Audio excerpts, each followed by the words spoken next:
Good morning বন্ধুরা, একগুচ্ছা ফুলের শুভেচ্ছা নিয়ে আমি অন্বেষা আর আমার চ্যানেল বেবি মম ব্লগে আপনাদের সকলকে জানাচ্ছি স্বাগত। চ্যানেলে নতুন হলে চ্যানেলটিকে সাবস্ক্রাইব করে রাখার অনুরোধ রইল এবং পাশে থাকা বেল বাটনটিকে প্রেস করে রাখবেন যাতে আমার ভিডিওর নোটিফিকেশন সবার আগে আপনাদের ফোনে পৌঁছয়। কাল সকাল ছেলেকে স্কুলে পাঠানো থেকেই আজ কিন্তু আমি আমার ব্লগটাকে স্টার্ট করছি। তো সকাল সকাল যেদিনই আদিশের স্কুল থাকে সেদিন কিন্তু ঘুম থেকে উঠেই আমার যুদ্ধকালীন তৎপরতা চলে, কারণ সকাল 10:30টার মধ্যেই তাকে স্কুলে তৈরি করে পাঠাতে হয়। যেহেতু নিজের কোনো কাজই করতে পারে না, তাই তাকে ড্রেস পরানো থেকে ভাত খাওয়ানো, টিফিন রেডি করা, স্কুলের ব্যাগ রেডি করা, যাবতীয় সমস্ত কাজই কিন্তু আমাকে করে দিতে হয়। আর সকাল থেকে সেই জন্যে আমার কিন্তু কোনো কিছু খাওয়াও হয় না। আর ওকে স্কুলে তৈরি করে দিয়ে আর ওর বাবাকেও অফিসের জন্য রেডি করে দিয়েই আমি সব কাজ ফেলে সবার আগে আমার ব্রেকফাস্টটা করে নিই। আমি জানি না অনেক মায়েরাই না খেয়ে কাজ করতে থাকেন, তবে আমি কিন্তু সত্যি কথা বলতে না খেয়ে কোনো কাজই করতে পারি না। তো সকালবেলাটা বিশেষ করে ওদের পাঠানো অবধি আমি না খেয়ে কষ্ট করে থাকি ঠিকই, কিন্তু ওরা যাবার পরেই কিন্তু সবার আগে আমি ব্রেকফাস্টটা করে নিই। তো আজকে ব্রেকফাস্টে ছিল রুটি সবজি আর কালকের একটা ডিম ছিল, সেটাকে আমি খেয়ে নিচ্ছি। তো সকালবেলা আগে আমি ভাত খেতাম, যেহেতু এখন ওজনটা অনেকটাই বেড়ে যাচ্ছে তাই সকাল সকাল এবং রাতে ভাতটাকে অ্যাভয়েড করার চেষ্টা করছি। এরপরই আমি লেগে পড়বো সমস্ত কাজে। দেখুন, পাহাড় সমান কাজ আমার জন্য অপেক্ষা করে আছে। এইদিকে এত এত জামা কাপড় পরে আছে গোছানোর জন্য, সঙ্গে এখনো বাসি বিছানাটাও পড়ে আছে। সকাল থেকে রান্না বাড়া, খাওয়া আর ওদের রেডি করা ছাড়া আর কোনো কাজই ঘরের হয় না, তাই এখন বিছানাটাকে তুলে নিচ্ছি। হ্যাঁ, বাসি ঘরটা সকালবেলা ঘুম থেকে উঠেই আমি ঝাড় দিয়ে নিই, আর ওরা যেহেতু দেরি করে ওঠে বাবা আর ছেলে, তাই বিছানাটাকে আর গুছানো হয় না। কখনো সখনো আমার বর বিছানা গুছায়, তবে সেটা তুলনামূলকভাবে অনেকই কম। আর এখানে দেখুন, মশারি কিন্তু আজ পর্যন্ত আমি ভাঁজ করা শিখলাম না। সে মেকাল থেকে বিছানা গুছাচ্ছি, কিন্তু আজ পর্যন্ত মশারি কি করে গোছাতে হয় সেটা আমার দ্বারা হয়ই না। এর আগেও অনেক শিখিয়ে দেওয়ার পরও আমি কিন্তু মশারিটাকে এইভাবেই গুটি মুটি করে ভাঁজ করে রেখে দিই।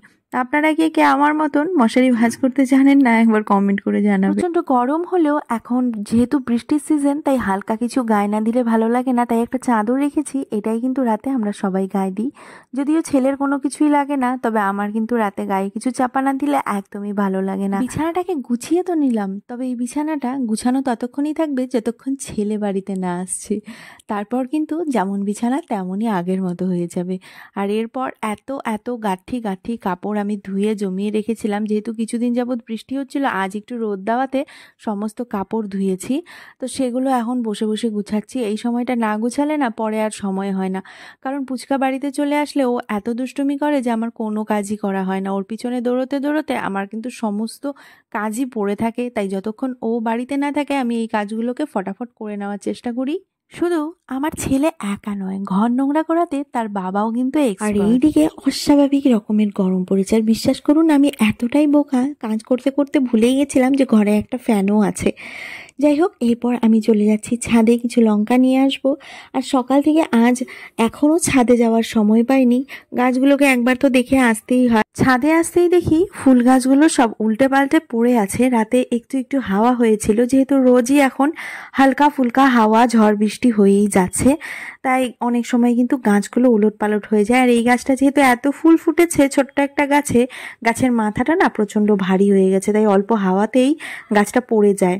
আর গাছটাকে এখনও বড় পাত্রে রিপোর্টিংও করা হয়নি। আর এই দেখুন, জবা গাছটাতে কত বড় সাইজের একটা জবা ফুটেছে। আমি এসেছিলাম ছাদে কয়েকটা লঙ্কা তুলতে, আর এখন যেহেতু রোজই কম বেশি বৃষ্টি হচ্ছে, ছাদে আসার সেরকম একটা চাহিদা থাকে না, কারণ গাছে জল দেওয়ার প্রয়োজন পড়ে না। শুকনা দিনে যেমন প্রত্যেকবারই দুবার করে গরমের মধ্যে তো আসতেই হয়, কারণ জল দিতে হয় গাছগুলোতে। আর এখন বৃষ্টির জন্য জল দেওয়ার প্রয়োজন নেই, সেই জন্য কিন্তু খুব একটা গাছে আসা হয় না। আর এই যে কাটিংগুলো আগের দিন আমি কেটেছিলাম, সেই কাটিংগুলোতেই একটা সুন্দর বড় পঞ্চমুখী জবা ফুটেছিল। তো লঙ্কাগুলোকে নিয়ে আমি দিয়ে আসলাম ননাসকে, কারণ ননাস আমার কাছে কয়েকটা লঙ্কা খেতে চেয়েছিল, তার জন্যই ছাদে গিয়ে লঙ্কাগুলোকে পাড়া। আর ঘরে এসে আজ আমি করব ইনডোর প্লান্টগুলোর পরিষ্কার। অনেক দিন হয়ে গেল ইনডোর প্লান্টগুলোকে পরিষ্কার করা হয় না, আর এই গাছগুলোতে খাবারও দেওয়া হয় না। আর এই গাছগুলোতে জল যেহেতু খুব বেশি একটা দিতে হয় না, তাই কিন্তু আমাদের চোখেও সবসময় আসে না যে গাছগুলোকে পরিষ্কার করতে হবে।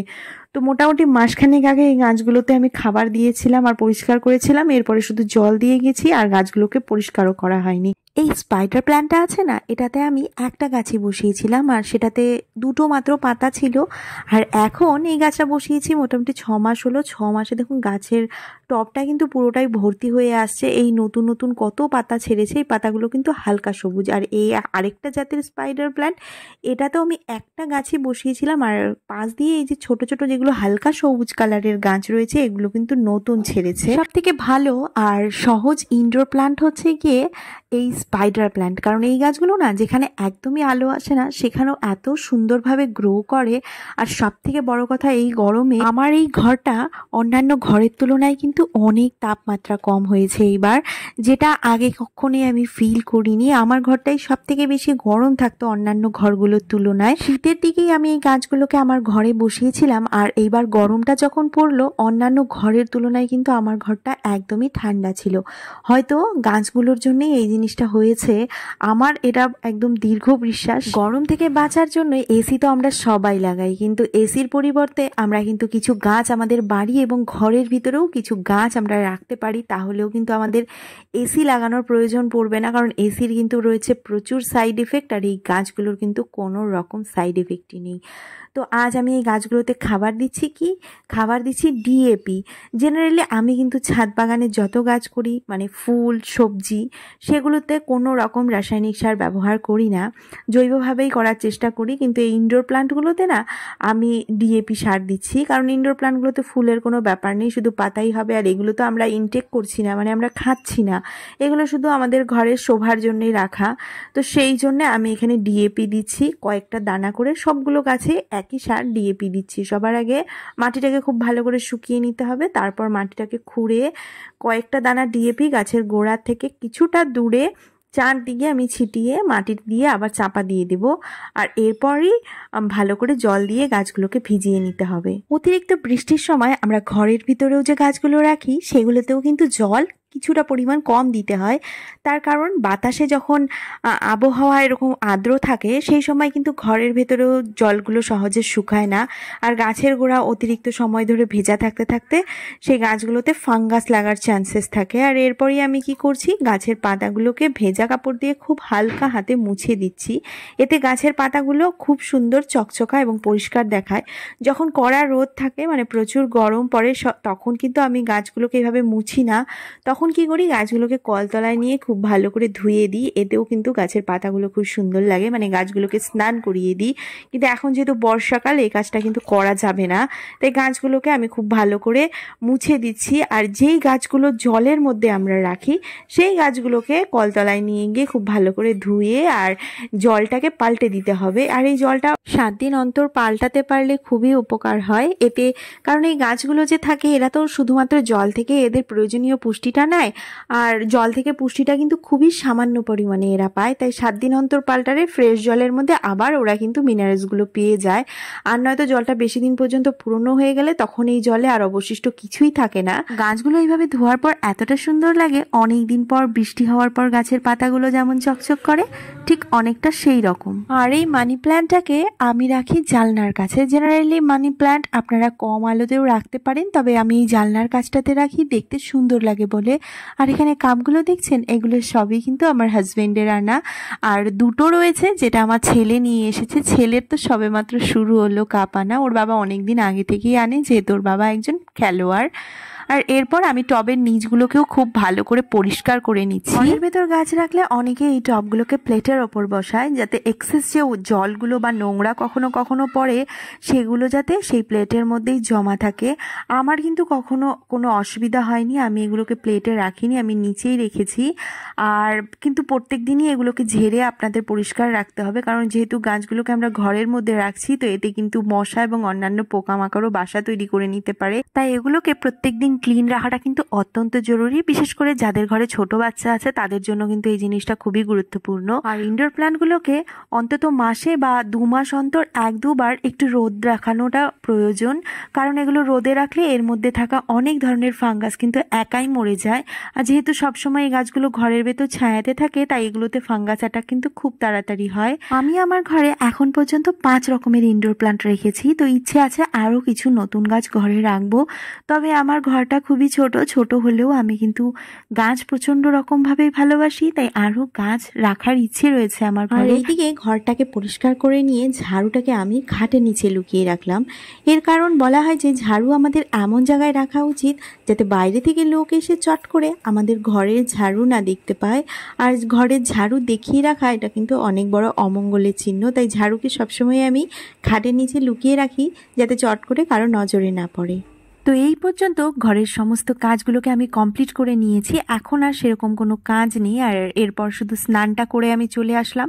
কারণ সমস্ত কাজ করার পর যতক্ষণ না স্নান করি ততক্ষণ কিন্তু একদমই শরীরটা ভালো লাগে না, তাই সমস্ত কাজগুলো সেরে নিয়ে সবার আগে আমি চট করে স্নানটা করে আসি। আর এখানে আমি দেখাচ্ছিলাম আমার স্কিনটা কতটা ড্রাই হয়ে গেছে। ছোট থেকে আমার স্কিনটা ড্রাই ছিল, আর বয়স বাড়ার সঙ্গে সঙ্গে এখন ড্রাই সাথে সেন্সিটিভও হয়ে যাচ্ছে। আর এতটাই স্কিনটা আমার ড্রাই যে আমি যে কোনো ক্রিম কিন্তু মুখে চট করে মাখতে পারি না। এই প্রচণ্ড গরমেও আমি যদি মুখে বোরোলিন মাখি তাতেও কিন্তু আমার কোনো সমস্যা হয় না। শুনলে অনেকেই অবাক হয়ে যায় যে এই গরমে কি করে কেউ বোরোলিন মাখতে পারে, কিন্তু এখন বোরোলিন আমি মাখিনি, এখন আমি অন্য একটা ড্রাই অ্যান্ড সেন্সিটিভ স্কিনের জন্য ক্রিম মাখলাম। আর যেহেতু স্কিনটা ড্রাই তাই 12 মাসে আমাকে কিন্তু হাতে পায়ে বডি লোশনটা মাখতেই হয়। আর ওই তেলতেলা বডি লোশনই মাখতে হয়। দিনে যদি 2বার বডি লোশন এই গরমেও মাখি তাতেও কিন্তু আমার কোনো সমস্যা নেই। আর চুল নিয়ে কি বলবো, বর্ষা পড়ার সঙ্গে সঙ্গে মাথা থেকে এত পরিমাণ চুল উঠে যাচ্ছে। আর যেহেতু প্রত্যেকদিন চুলগুলোকে আমি ভেজাতে পারি না, এক তো সময়ও হয় না, আর এই গরমের মধ্যে চুল ছেড়ে চুল শুকানো এটা কিন্তু আরও বেশি কষ্টদায়ক, তাই প্রত্যেকদিন চুল ভেজাই না। আর যে পরিমাণ চুল চিরুনি করার পর প্রত্যেক দিন ওঠে, সত্যি মাঝে মাঝে ভাবি যে কোন দিন পুরো মাথার চুল উঠে গিয়ে একদম সম্পূর্ণ টাক পড়ে যাবে। আর এখানে আমি কিন্তু সম্পূর্ণ এই যে সাজগোজগুলো করছি সবটাই কিন্তু ফোনের ক্যামেরা দিয়ে করছি। আমার মতো কে কে আছো যারা এরকম ব্লগ করতে করতে ফোনের ক্যামেরা দিয়ে মেকআপ করো? মেকআপ বলতে ওই রেগুলার যা যা করণীয়। তো এরপর আমার আর কোনো কাজ নেই, তাই কিছুটা টাইম আমি নিজের জন্য দিই। যতক্ষণ ছেলে স্কুলে থাকে ততটুকু টাইম আমি একটু রেস্ট করি, গান শুনি, একটু মোবাইল টিপি। আর বাইরে খুব বৃষ্টি হচ্ছিল তাই একটুখানি বাইরে আকাশটাও দেখে নিচ্ছিলাম। আর এই করতে করতে কিন্তু ছেলের স্কুলের ছুটির টাইম হয়ে গেল। তো আজ আমাকেই ছুটির সময় ওকে নিয়ে আসতে হবে, তাই চট করে রেডি হয়ে নিচ্ছি ওর স্কুল থেকে ওকে নিয়ে আসার জন্য। স্কুল যদিও অনেকটা সামনেই, হেঁটেই যাওয়া যায়, কিন্তু বাচ্চা নিয়ে আর হেঁটে আসি না। যাওয়ার সময় আমি হেঁটে যাই, আসার সময় ওকে নিয়ে গাড়িতে করে চলে আসি। বাচ্চাকে স্কুলে নিয়ে যেতে বা আনার সময় কিছু কিছু মায়েদের দেখি যে পরিমাণ মেকআপ করে স্কুলে যায়, আমি কিন্তু ততটাও করি না। আমার এটা ভালো লাগে না, জানি না কেন। বাচ্চাদের স্কুলে আমি খুব সিম্পলভাবেই যাই, শুধু ড্রেসটা পরেছি, কারণ নাইটি পরে তো আর স্কুলে যাওয়া যাবে না। তো চলুন, আমি তো এদিকে বাচ্চাকে স্কুলে আনতে যাচ্ছি। তবে আপনারা যাওয়ার আগে কিন্তু অবশ্যই চ্যানেলটিকে সাবস্ক্রাইব করে রাখবেন এবং ভিডিওটিকে লাইক এবং প্রচুর পরিমাণে কমেন্ট করবেন। আর আপনাদের সঙ্গে আবারও দেখা হচ্ছে অন্য নতুন কোনো ভিডিও।